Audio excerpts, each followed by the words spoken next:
Halo semuanya, balik lagi di sebuah program, sebuah video yang kontennya membahas tentang program studi, tentang jurusan-jurusan di perguruan tinggi yang ada di Indonesia. Namanya Tanya-Tanya Mahasiswa. Kali ini Tanya-Tanya Mahasiswa kedatangan seorang mahasiswa yang akan memperkenalkan dirinya. Silahkan, Raja. Oke, jadi nama gue Reza Supriyatna. Sekarang gue lagi memasuki semester akhir di Politeknik Manufaktur Bandung. Tepatnya gue ngambil jurusan Teknik Otomasi Manufaktur dan Mekatronika. Program studinya D4 Teknologi Rekayasa Otomasi. D4 Teknologi Rekayasa Otomasi. Teknologi Rekayasa Otomasi. Kayaknya kalau orang awam mikirnya bikin robot. Iya. Iya atau enggak juga? Jadi sebenarnya teknologi rekayasa otomasi itu cakupannya luas ya. Oke. Jadi nggak cuma tentang robot, jadi kita juga belajar mengenai sistem kendali proses, kemudian integrasi sistem. Oke. Ya pokoknya yang berhubungan dengan mengotomasikan suatu proses. Oke. Jadi sebelumnya misalnya prosesnya manual, Ya. Jadi bisa lebih otomatis. Ya betul. Kurang lebih seperti itulah gambarannya. Oke. Tadi kan D4 ya? Ya betul. Kalau menurut lu bedanya D4 sama S1 gimana? Jadi D4 sama S1 kan sebenarnya setara ya, secara level gitu. Bedanya kan kalau S1 tuh lebih ke apa ya namanya? Kalau D4 tuh kan pendidikan vokasi. Oke. Diploma, jenjangnya diploma. Ya. Jadi karena vokasi itu fokusnya lebih banyak ke praktik. Jadi perbedaannya mungkin itu karena di D4 itu kalau di kampus gua persentase antara teori dan prakteknya itu imbang. Jadi 50% praktek, 50% teori. Jadi apa yang kita pelajari di teori itu langsung kita aplikasikan di praktek. Kayak gitu. Berarti kalau kayak gitu jumlah harinya terkait si praktek dan teori? Ya, jadi kalau di gua tuh kan kita tahu ya kalau kuliah tuh ngitungnya berdasarkan SKS. Oh iya, oke. Nah, jadi kalau di kampus gua tuh hitungan satu SKS-nya tuh 1 minggu. Bukan berapa jam? Ya, berapa jam, cuma dikondisikannya dalam 1 minggu. Oke, misalnya gimana? Jadi misalnya nih, misalnya praktik, anggaplah praktik PLC. Praktik PLC misalnya kita dapat 2 SKS. Nah, otomatis kita dapat 2 minggu praktik PLC. Gitu. Nah, jadi jumlah SKS itu menentukan jumlah minggu juga.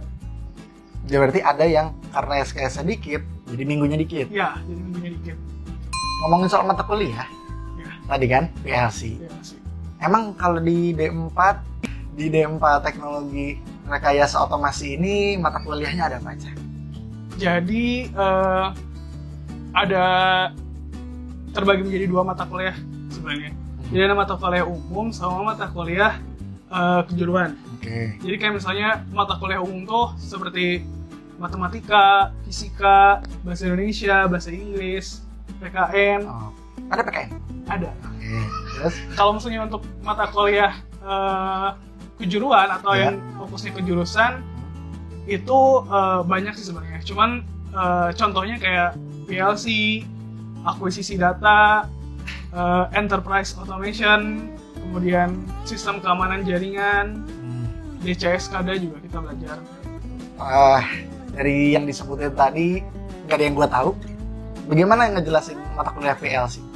Ya, jadi sebenarnya PLC itu sebuah cara untuk ngeprogram ya, karena dia tuh disebut juga sebagai programmable logic control kan. Sebuah logika jadi itu singkatan. Ya, singkatan. Singkatan. Singkatan. Ya, biasanya PLC ini apa ya namanya?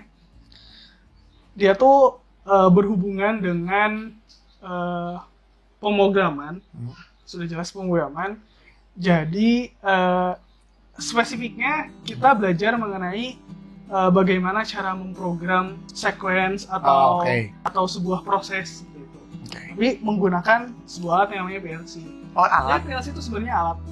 Jadi mata kuliah mempelajari alat atau enggak juga? Enggak. Jadi kita belajar dari mulai cara memprogramnya. Oh, oke. Terus cara pengaplikasiannya seperti apa kayak gitu sih. Coba dong, Jak, jelasin. Tadi kan PLC udah. Kalau DCS SCADA itu gimana? Ya, jadi sebenarnya DCS SCADA tuh tingkatan lebih lanjut dari pemrograman PLC. Jadi sebenarnya di DCS SCADA pun ya ada beberapa sistem yang menggunakan PLC juga untuk bantuan di DCS SCADA. Ini enggak ada loh. DCS SCADA itu singkatan. DCS SCADA itu singkatan. Apa? DCS itu Distributed Control System. Oke, SCADA. Kalau SCADA, SCADA.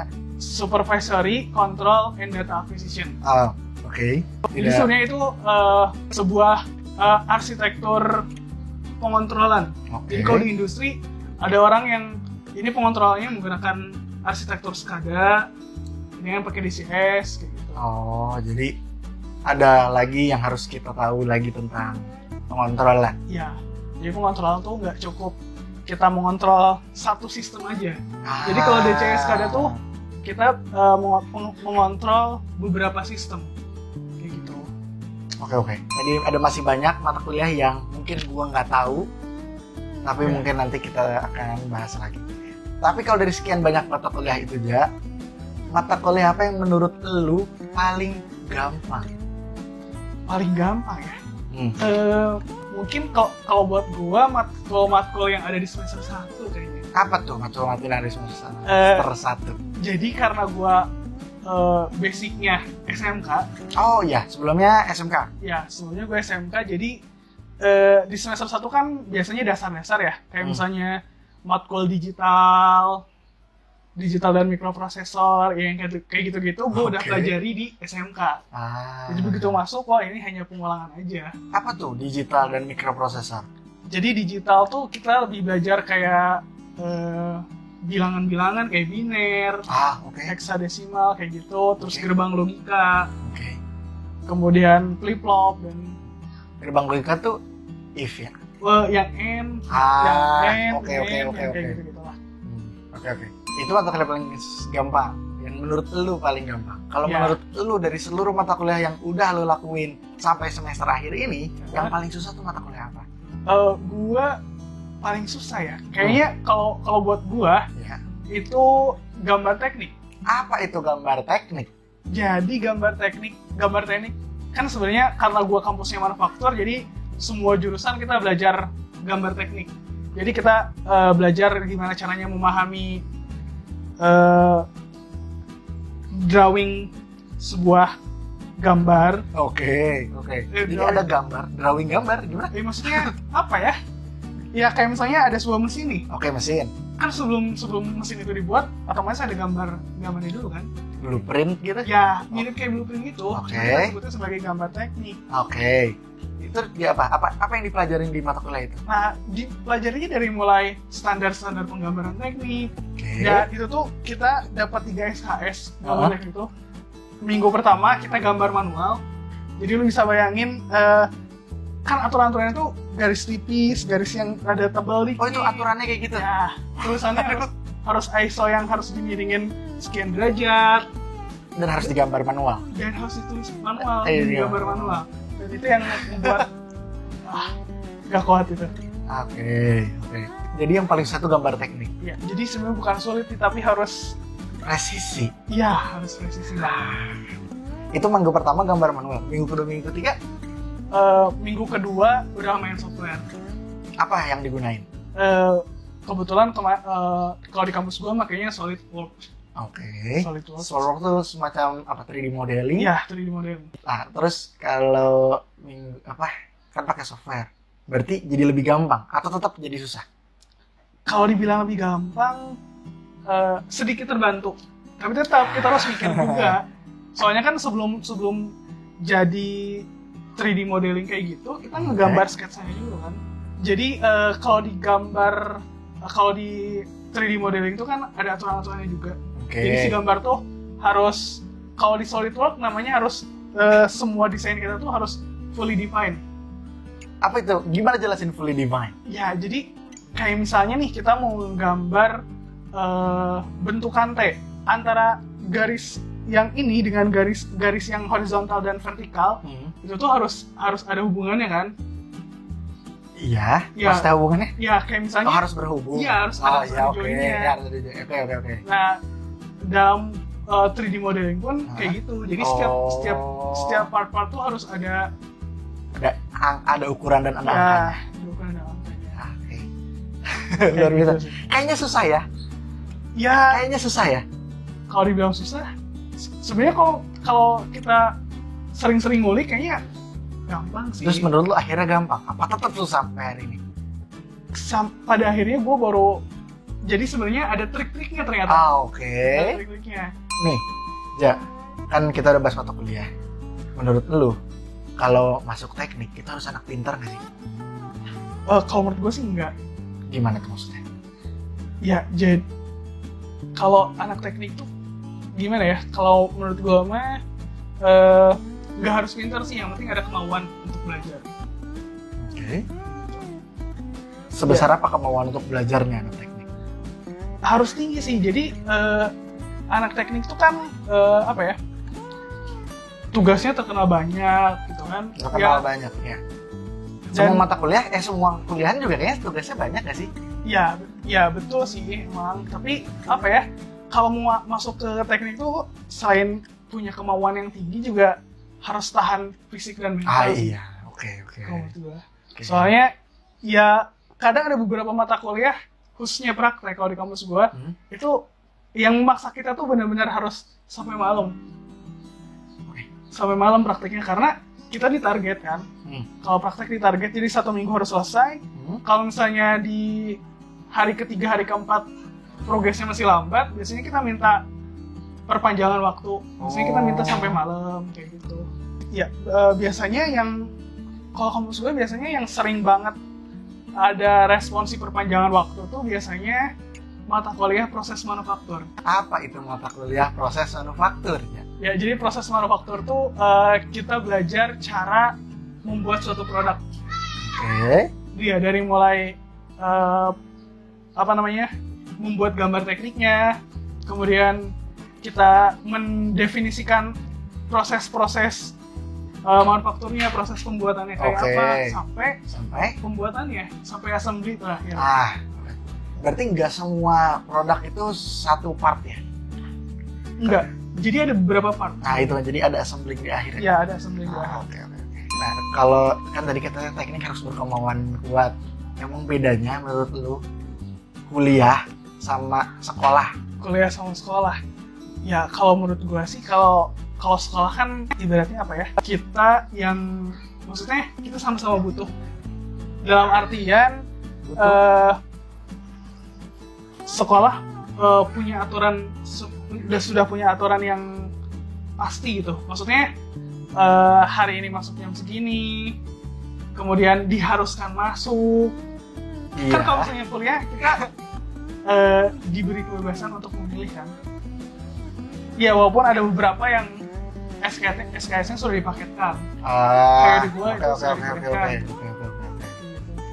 Jadi bedanya nggak selalu masuk jam 7, pulang jam 3 sore. Ya.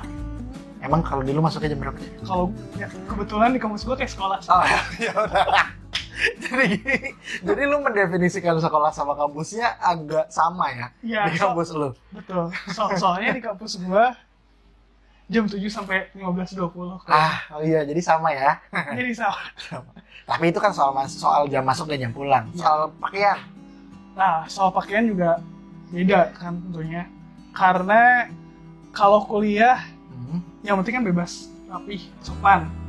Walaupun sebenarnya di kampus, kalau di sekolah kan harus pakai seragam. Walaupun di kampus gua pun ada seragam. Ada apa seragamnya Polman Bandung? Seragam hanya dipakai pada saat kuliah praktek sebenarnya. Jadi lebih ke kayak ini dong. Apa sebutannya kalau baju praktek? Bukan baju praktek. Di SMK, wear pack. Iya, mirip kayak wear pack gitu. Emang werpak sih. Emang werpak.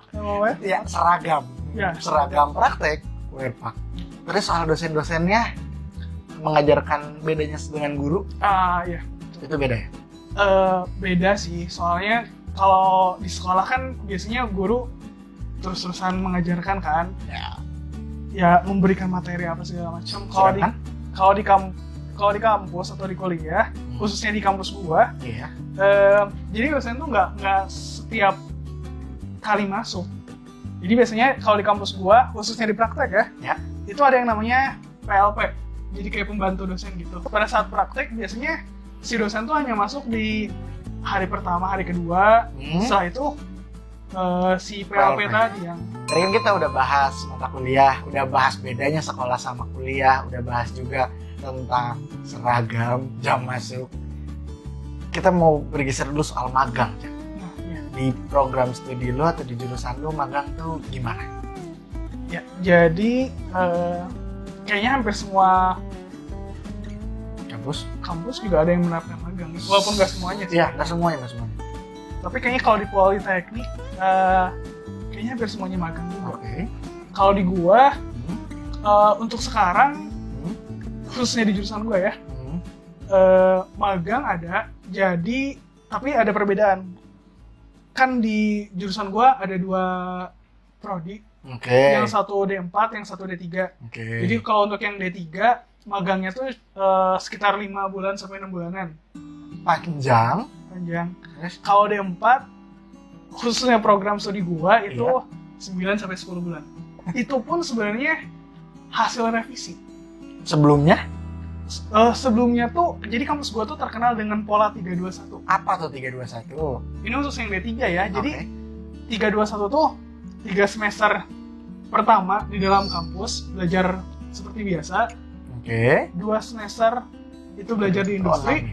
1 semester balik lagi ke kampus buat menyelesaikan proyek akhir. Berarti kalau 2 semester 1 tahun dong? Iya. Itu D3? Itu D3. Setahun. Sekarang dipotong jadi cuman sekitar 5 sampai 6 bulan. 1 semester? 1 semester aja. Tempatnya di perusahaan seperti apa? Tempatnya bebaskah atau dipilih dari kampus? Biasanya sih kita ada sih beberapa mahasiswa yang mengajukan sendiri perusahaannya. Tapi rata-rata kita terima beres. Jadi kalau magang di tempat gua, 1 bulan sebelum pemberangkatan tuh kita dikasih list perusahaan-perusahaan. Ya, jadi kita disuruh milih mau yang di mana. Berarti berebutan. Kalau bagiannya dibagi di bagian apa, divisi apa mungkin di perusahaan tersebut? Biasanya sih variasi ya. Ada yang di bagian maintenance, ada yang di bagian research and development juga ada. Ada juga. Ada. Ada yang di bagian engineer. Ya, jadi ya semacam production engineer kayak gitulah. Nah, kalau lu sendiri magangnya gimana? Di divisi apa atau di perusahaan? Iya, jadi kebetulan gua kemarin magang di perusahaan pembuat trafo di daerah Cilengsi. Waktu itu gue kebagian di 2 divisi. Jadi 6 minggu pertama gue ditempatin di departemen desain kontrol proteksi. Setelah itu gue dipindahin ke departemen maintenance. Kalau tadi kan magang kan sekitar pelatihan kerja. Iya. Sedangkan kalau jenjang karir program studi lu gimana? Jadi sebenarnya profil lulusan gue tuh diharapkan nantinya jadi seorang automation engineer. Automation engineer ataupun bekerja sebagai trainee. Nah ini? Ya, jadi kayak misalnya yang menilai, yang menilai integrasi sistem dari ini tuh kayak gimana. Ya kurang lebih sih jenjang karirnya pasti di engineer sih. Walaupun ya ada beberapa lulusan juga yang pasti lompat ke mana gitu. Kalau di perusahaannya, misal contoh perusahaan yang sekiranya sesuai dengan jenjang karir si TRO, nah itu gampang. Jadi kalau perusahaan, contoh perusahaannya deh misalnya. Contoh perusahaannya Grup Astra. Manufaktur banget sih. Iya, manufaktur banget. Walaupun ada juga beberapa yang ke oil and gas. juga. Di ini gitu apa? Di rig gitu? Iya, di Selam Bersih. Oh, Selam Bersih. Di Pertamina juga ada. Ayo pertama ya. Nah, sebelum lulus di D4 Teknologi Rekayasa Otomasi, kan pasti lu ngelakuin skripsi dong? Atau D4 Iya. bukan skripsi? D4 sih, kalau gua nyebutnya tugas akhir. Oke. Tugas akhir lu biasanya kalau di TRO itu bahas apa? Kalau di TRO kebetulan kita bahasannya tuh sebenarnya tentang body of knowledge tentang otomasi. Jadi kayak misalnya Oke. mau ngambil ke sistem kendali, ke instrumentasi, ke akuisisi data, HMI atau apapun itu. HMI itu Human Machine Interface. Oke. Jadi karena tugas akhir tuh diharuskan untuk membuat sebuah prototype, baik itu bentuknya software ataupun hardware. Oke. Ya, jadi biasanya topik bahasanya tentang itu sih. Tentang hal-hal yang tadi lu sebutkan. Iya. Ya, kita udah ngomongin tentang kuliah, udah panjang, udah magang, udah ada tugas akhir. Tapi kalau misal gua tanya aja tentang jalur masuk dan biaya kuliah, Ya. gimana tentang jalur masuk dan biaya kuliah di D4 TRO? Jadi kalau jalur masuk di gua tuh ada 3 jalur sebenarnya. Jadi ada namanya apa ya? PMDK. Kalau di zaman gua sih namanya PMDK PN. Kalau sekarang namanya SNMPN kalau nggak salah. Ya pokoknya itu kayak semacam apa? semacam jalur undangan. Khusus Politeknik. Iya. Khusus Politeknik. Oke. Jadi ada PMDK, kemudian ada UMPN. UMPN tuh mirip kayak SBM sih. Tapi Politeknik. Tapi Politeknik. Politeknik. Terus. Yang ketiga sama jalur mandiri. Nah, jalur mandiri terserah. Ya terserah Politeknik Politeknik. masing-masing. Nah, soal biaya kuliah aja di Di kampus lu lah terutama. Kalau di kampus gua jadi kalau untuk biaya kuliah pakainya UKT kan ya. Oke. Berapa golongan? UKT-nya berapa golongan ya? Kalau nggak salah 6 atau 7 golongan gitu. Oke. Pokoknya dari rentang Tentangnya 500.000 sampai kalau nggak salah ada beberapa program studi yang sampai 9. sedangkan program studi lu? Kalau nggak salah sih 8. Oke. Jadi nggak semuanya sama sih untuk batas-batasnya. Tapi nah, si uang kuliah itu sudah mengcover praktek-praktikum yang tadi lu sebutin itu nggak? Ya. Jadi udah termasuk semuanya tuh dari mulai alat-alat praktek, kemudian seragam, sampai keperluan kita untuk praktek pun sudah termasuk di biaya UKT tersebut. Jadi nggak ada uang apa-apa lagi? Nggak ada sih. Terus ya, lu posisi lu di Bandung ya? Si Politeknik Manufaktur Bandung. Ya, Politeknik Pengumuman Bandung adanya di Dago. Dingin? Dingin banget. Dingin banget ya. Ngekos. Karena nggak mungkin dugdag juga sih. Iya. Nah, jadi kebetulan rumahnya di Bekasi, saya juga di Bekasi. Jadi kalau memang mau ekstrim Bekasi-Bandung, silahkan. Tapi ngekos. Di daerah apa nyebutnya kalau di daerah sana tuh nyebutnya? Kanayakan. Oke, Kanayakan. Itu jauh atau dekat dari kampus? Dekat banget. Sekitar 3 menit. 2 menit juga nyampe sih jalan kaki. Dekat. Kalau hitungannya 2 menit itu atau 3 menit berarti kayak sebelah atau belakang kampus? Atau lebih jauh lagi? Paling cuman beda 1 blok lah. Oke. Tapi deket. Berapa aja? Kisaran harganya? Kisaran harga. Itu kalau di daerah apa sebetulnya tadi? Kanayakan. Kalau di situ sih variasinya tergantung fasilitas ya. Oke. Rentang harganya dari 400-an ke atas sih. 400 per bulan? Iya, 400 per bulan. Dengan kondisi? 400 itu dengan kondisi kamar mandi luar. Oke. Tapi kita dapat kasur sama lemari paling. Itu satu kamar satu?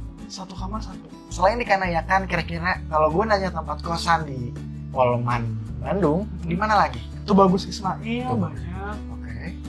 Terus di Dago Atas. Sedangkan yang paling dekat Kanayakan. Soalnya itu memang mengitari kampus. Oke, emang lingkungan kampus ya. Lingkungan kampus. Ada yang ada AC-nya nggak sih Jack, kalau di Bandung gitu? Ada. Kan dingin. Nah itu gue juga nggak ngerti sih, tapi ada. Oh. Dan sebenarnya yang diincar tuh semua bukan AC-nya, tapi air heaternya. Water heater. Iya, ada water heaternya. Ya, ada water heater. Maksudnya ada yang ada water heaternya. Ya, soalnya kan kalau pagi, wah itu dingin banget sih airnya. Sih. Jadi water heater lebih menjual dibanding AC. Ya, Iya juga ya. Nah, kalau boleh tahu nih Jack, D4 TRO itu lulusnya gelarnya dapat apa ya? Gelarnya kalau setahu gua sih dapatnya STR, Sarjana Terapan. STR? Tapi biasanya orang-orang suka nambahin STRT. Karena teknik, Sarjana Terapan Teknik. Tapi sebenarnya kalau gua baca di website kampus, kita dapatnya gelarnya STR. Oh. Sarjana Terapan. Oke, itu pertanyaan terakhir ya terkait gelar. Sebelum gua tutup, ada nggak yang lu mau sampein ke penonton? Target penontonnya sih anak-anak SMA yang mau kuliah. Mungkin lu mau nyampein sebuah petuah atau sepatah dua patah kata. Apa ya? Kalau saran gue sih untuk anak-anak yang sedang mencari jurusan, pikirkan baik-baik. Jadi kita harus tahu dulu jurusan yang kita pilih tuh tentang apa. Kan biasanya sekarang anak-anak suka melihat yang penting passing grade-nya, yang penting universitasnya. Ya universitasnya, terus peluang masuknya tinggi. Ya. Kalau gue sih lebih mikirnya ini kan nanti akan dibawa juga kan ilmunya. Ya walaupun sebenarnya nggak semua hasil yang kita kuliah harus benar-benar diterapkan kan ada juga yang ingin mengekspor di yang lain juga. Ya kalau gue sih sarannya pilih jurusan yang memang sesuai minat dan bakatnya. Cari tahu prospek lulusan ke depannya seperti apa, yang dipelajarinya seperti apa, baru kita pilih jurusan tersebut. Oke, luar biasa. Sekarang ya pertanyaan yang benar-benar terakhir. Ketika lu lulus nanti atau suatu saat nanti, lu mau jadi pengusaha nggak? Ya gue sih berharapnya iya. Jadi pengusaha. Jadi pengusaha. Soalnya membuka lapangan pekerjaan bagi orang-orang tuh lebih bermanfaat banget kayaknya gitu. Oke. Terima kasih. Kulit kabel. Terima kasih Reja sudah mau nanya-nanya di tanya-tanya mahasiswa kali ini. Nah, buat teman-teman yang masih ada pertanyaan, yang masih mau nanya-nanya lagi, yang masih bingung, tulis aja pertanyaannya di kolom komentar dan nanti Reja Supriyata sendiri yang akan jawab di kolom komentar YouTube ini dan di pertanyaan kalian juga. Semoga ilmu yang kita sama-sama pelajarin bisa bermanfaat. Amin. Dan semoga buat teman-teman yang masih pengen tahu lebih banyak tentang mata kuliah, tentang jurusan yang ada di Indonesia, bisa nonton video-video lain di channel ini.